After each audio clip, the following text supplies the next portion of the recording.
Bismillahirrahmanirrahim. Assalamualaikum warahmatullahi wabarakatuh. Ya, waalaikumsalam warahmatullahi wabarakatuh. Oke, baiklah. Bu Ririn, gimana hari ini? Sehat? Alhamdulillah. Ya, gue banyak yang disyukuri.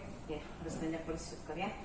Oke, Bu Ririn, sebelum kita nanti melaksanakan kegiatan observasi ya, coaching pembelajaran di kelas, mungkin terlebih dahulu hari ini saya akan melakukan percakapan praobservasi ya. Nah, yang ingin saya tanyakan kepada Bu Ririn adalah tentang tujuan pembelajarannya apa nih nanti yang akan disampaikan di kelas. Nah, jadi untuk pertemuan minggu depan, insya Allah tujuan pembelajaran ini bagi siswa. Jadi temanya ini tentang lingkaran kendali, Bu. Nanti kita akan coba kemas bagaimana siswa supaya bisa mengelola emosinya dengan cara memahami lingkaran kendali. Hal-hal apa yang bisa dia kendalikan, apa yang mungkin tidak bisa dia kendalikan. Jadi diharapkan peserta didik mampu untuk bisa mengelola pengendalian diri, pengendalian emosi dalam lingkungan. Gitu. Ya, jadi nanti tujuannya adalah bagaimana caranya siswa itu bisa mengendalikan diri ya dengan emosi dia yang ada. Oke. Kemudian area pengembangannya kira-kira apa ya nih yang mau dicapai area pengembangannya? Kalau nanti bidang pengembangannya ada di bimbingan di pribadi dan bimbingan di sosial. Karena kan bukan hanya dirinya aja, tapi bagaimana dia juga ada dalam lingkup sosial tuh harus seperti apa. Jadi nantinya ada dua jadi dua ya, pribadi dan sosial ya, untuk diri sendiri dan juga nanti interaksi sosial. Betul, mereka. sosial. Nah, strategi yang mau dipersiapkannya apa? Kalau strategi, saya sudah mempersiapkan seperti permainan lingkar kendali. Kemudian nanti kita ada seperti form gitu ya. Jadi mereka akan coba art and craft di situ. Jadi saya akan mencoba untuk membuat mereka paham melalui di formnya itu ada bentuk tangan, jari. Jadi mereka akan paham hal-hal apa saja yang biasanya bisa dikendalikan dan ada yang tidak bisa dikendalikan. Nanti kita supaya mereka juga paham apa lingkaran kendali itu. Terus saya juga mencoba untuk menyambungkan dengan mungkin sedikit pemahaman agama ya, tapi karena khususnya mungkin ini akan nyambung ke pendidikan agama Islam, kita akan paham tentang koridor-koridornya Allah gitu ya. Jadi mereka paham juga, oh ini lingkaran kendali itu, oh iya ada yang tidak bisa dikendalikan karena itu udah kehendaknya tuh bukan udah kehendak manusia gitu. Kita coba nanti kembangkan itu supaya mereka juga bukan hanya paham secara dalam ranah layanan konseling atau bimbingan konseling, tapi paham juga dalam ranah agama gitu. Iya. Kayaknya sih kesana. Berarti lebih ke permainan ya. Iya, jadi penasaran saya. Iya. Oke. Mudah-mudahan nanti soalnya ini kayaknya agak jangan dibicarain dulu sekarang ya, biar kejutan ya. Iya. Biar nanti saya terkejut. Untuk RPL-nya sendiri sudah dibuat berarti ya? Sudah. Rancangan pelaksanaan layanan sudah dibuat. Nanti mungkin saya coba berikan juga ke Ibu. Ya. Siapa tahu mungkin ada masukan supaya nanti juga bisa membuat pada saat layanannya bisa lebih baik lagi ya. Untuk pelaksanaannya ini rencananya hari apa ya? Hari sebenarnya sih kita mikirnya kayaknya hari Senin. Hanya nanti kita lihat dulu. Iya.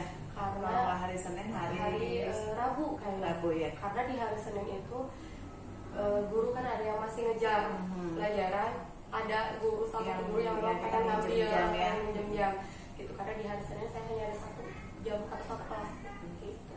Oke, ya itu aja mungkin untuk sementara ya tentang kegiatan praobservasinya. Nanti kita ketemu lagi kalau nggak hari Senin, hari Rabu ya di kelasnya. Kelas apa ya? Kalau Senin 8J, kalau misalnya hari Rabu kemungkinan kalau nggak 8H 8I. Ya, kan nanti informasi aja ke saya ya. Oke, itu aja mungkin Bu Ririn untuk sekarang.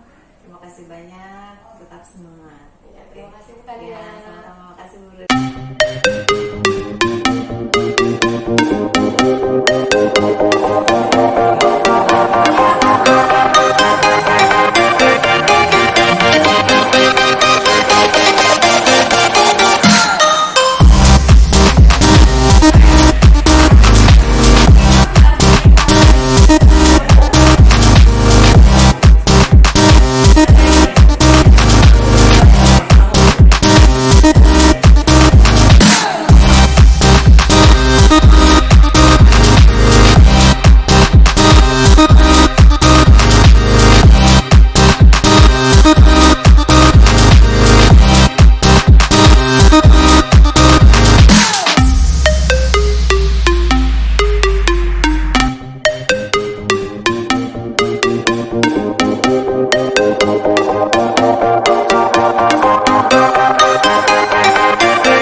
setelah kegiatan observasi kemarin Mas?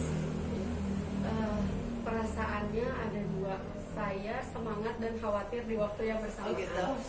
Gitu ya, karena pengalaman saya sebagai guru jauh mungkin ya kalau dibandingkan dengan Ibu Kania. Saya menjadi guru berarti terhitung 2 tahun ke belakang. Sangat baru singkat lah. Nah, jadi kemarin itu bersemangat karena merasa bahwa oh iya pasti akan ada masukan yang akan diberikan Bu Kania gitu ya, selaku guru yang pengalamannya lebih banyak gitu ya ke saya. Tapi di sisi lain juga saya khawatir, udah nih ngajar bener nggak ya gitu. Itu kan kalau yang mudah gitu ya gitu. Apakah nanti konten layanan yang akan saya laksanakan akan maju nggak ya, bener nggak ke tujuan. Nah itu tuh hal yang saya khawatirkan gitu ya.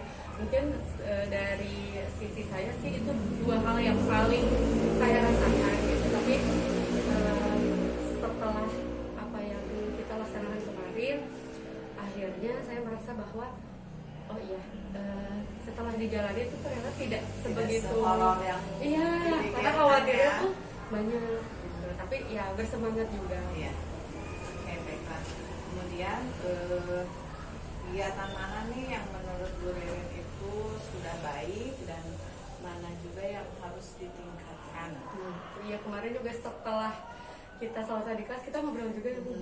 Saya kayaknya tadi agak deg-degan, iya nggak apa-apa gitu, karena jujur yang pertama kemarin itu sempat ada miss ya, karena kita ada miss di peralatan nih, jadi lama hampir sekitar 15 menit kita benerin infocus nih karena salah kabel dan segala macam. Ternyata itu mempengaruhi mental saya ketika pas lagi awal layanan. Di PowerPoint itu sudah disediakan tujuan pembelajaran, tapi nggak saya bacain gitu ya.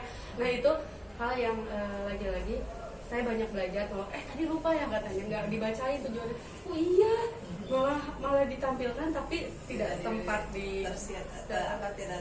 tidak diucapkan. Hanya fokusnya tetap anak-anak sudah tahu gitu kemana nih arah layanannya. Kita kan kemarin juga anak-anak sudah tahu. Kemudian mungkin yang dirasa ya yang harus ditingkatkan adalah bagaimana manajemen kelas. Ternyata memang yang namanya manajemen kelas kita harus benar-benar belajar. Saya kemarin sampai bawa peluit. Kenapa bawa peluit? Karena di kelas itu agak rame gitu ya. Mungkin memang anak-anaknya aktif, jadi pengennya bicara. Hanya kadang anak-anak itu kalau bicara tidak terkontrol. Jadi yang ini ngomong prit gitu kan saya gitu. Nah, itu mungkin manajemen kelas harus lebih diperbaiki. Nah, kalau yang sudah baik, saya rasa kemarin itu dari segi konten mereka sudah mulai paham nih gitu ya, tentang bagaimana mengelola emosi, tapi paham juga tentang apa-apa hal yang harus dikendalikan gitu. Karena kemarin kita tentang lingkaran kendali itu. Rata-rata mereka sudah mampu ya untuk membuat lingkaran kendali tersebut. Oke. Kemudian apakah RPL yang Bu Ririn membuat itu sudah berbasis diferensiasi dan KSE belum seperti yang waktu itu sudah saya sosialisasikan ya gitu tentang kalau KSE sepertinya ini kalau salah tapi kalau itu kan sepemahaman saya seperti itu ya Bu ya. Saya juga terbuka untuk adanya masukan gitu karena belajar di KSE ini baru banget gitu. Oh ternyata yang namanya KSE itu adalah bagaimana interaksi saya justru ke murid, bukan fokusnya tuh ke gurunya gitu. Nah itu ya insya Allah mudah-mudahan sudah sesuai. Kalau berdiferensiasi kita juga kan mencoba ya bagaimana supaya konten, proses gitu dan yang lain-lain bisa disesuaikan. Mudah-mudahan sih sesuai gitu. Tapi kalau misalnya memang ada hal yang ini sepertinya tidak sesuai, nah itu mungkin saya inginnya ada diskusi lebih lanjut gitu ya. Khawatirnya memang kan pemahaman saya juga belum sebanyak, bukannya apalagi yang sudah guru penggerak gitu ya. Itu saya masih butuh masukan lah untuk misalnya gitu ya. Untuk yang kemarin diferensiasi itu berarti kemarin dari segi kontennya sendiri isinya tentang pengendalian emosi ya. Kontennya itu kemudian prosesnya melalui ada brainstorming, ada art and craft ya. Nah hasilnya anak-anak memahami bahwa di dalam hidup tuh ketika kita dalam satu situasi konflik ada hal yang bisa dikendalikan yang tidak bisa. Dan kemarin ngobrol juga tentang bisa nggak milih orang tua, nggak bisa, emang mau milih orang tua, mau kayak gitu kan. Tapi ternyata mereka dengan tanya jawab yang kita coba arahkan kepada hal-hal yang berhubungan dengan pengendalian emosi, ternyata mereka juga bisa gitu, paham tentang. Salah satunya adalah yang ini ya, yang mereka bisa menuliskan di Menuliskan di itu ya, lingkaran kendali, hal apa yang bisa dikendalikan, hal apa yang tidak bisa dikendalikan. Dan amaze-nya mereka bisa paham tentang masalah atau konflik masing-masing. Saya pikir hanya yang kita biasa aja gitu ya, jelasin, ada yang panjang sekali menuliskan. Di luar ekspektasi sih untuk beberapa anak, bagus gitu pemahaman mereka. Lalu untuk anak-anak yang kemarin saya lihat ada beberapa anak yang sungkan untuk menuliskan di lingkaran emosi itu kan, saya lihat kayaknya ada beberapa anak yang malah bengong aja gitu kan, tidak menuliskan di situ. Nah, kira-kira menurut Bu Lilin dengan ada beberapa yang ada masalah kata ketiga gitu ya, yang belum berani untuk menuliskan. Jadi ketika kertasnya diangkat pun mereka masih kosong gitu kan, tanpa ada tulisan. Berarti kan something trouble ya, mereka itu kan berarti ada sesuatu yang nggak bisa mereka ucapkan. Nah, untuk tindak lanjutnya apa yang akan Bu Ririn lakukan untuk anak-anak yang seperti itu, yang belum bisa mengungkapkan? Awalnya sih mungkin nanti kita akan coba untuk tanya dulu anaknya kenapa gitu, apakah misalnya memang tidak mengerti instruksi atau bagaimana.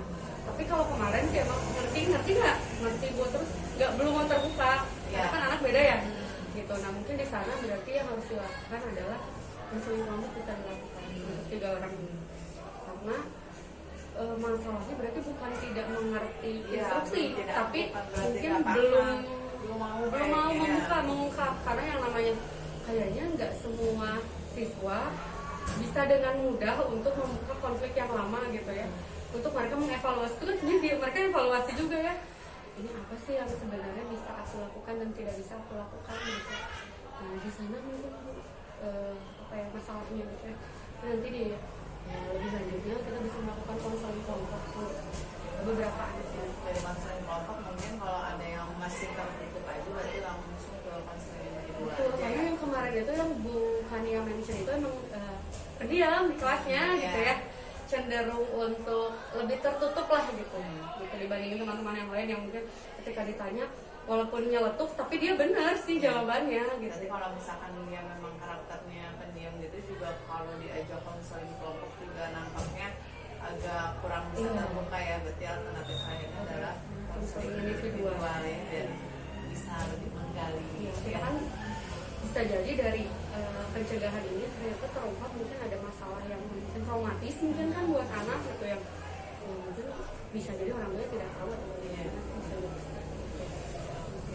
Yang selanjutnya adalah apa nih yang akan dirubah untuk nanti pertemuan selanjutnya? Nah, untuk mengubah yang pertama yang kemarin belum tersampaikan ya gitu, jangan lupa tujuan gitu. Jadi jangan sampai panik nih, saya yang panik jadi malah tujuannya udah ada belum dibacain, walaupun sebenarnya ketika pelaksanaan prosesnya terus diomongin, kita kan mau kenal konflik, kita mau kenal emosi, kita harus paham di dunia ini ada hal-hal yang memang ada yang bisa kita kendalikan, yang tidak bisa kita kendalikan, ada yang bisa kita pilih dan tidak bisa kita pilih. Walaupun terus ngomong itu, tapi kan baiknya diomongin dari awal yang ada di biar anak-anak tahu ya kita tuh hari ini tuh mau ngapain gitu ya. Betul. Kemudian ya itu manajemen kelas sih, kita harus banyak belajar ya untuk itu. Karena memang super yang kemarin tuh ya kabel dicabut ya apa gitu, itu saya 2 kali sempat di situ, kenapa ya kok error terus, padahal iseng kadang anak-anak sih ya.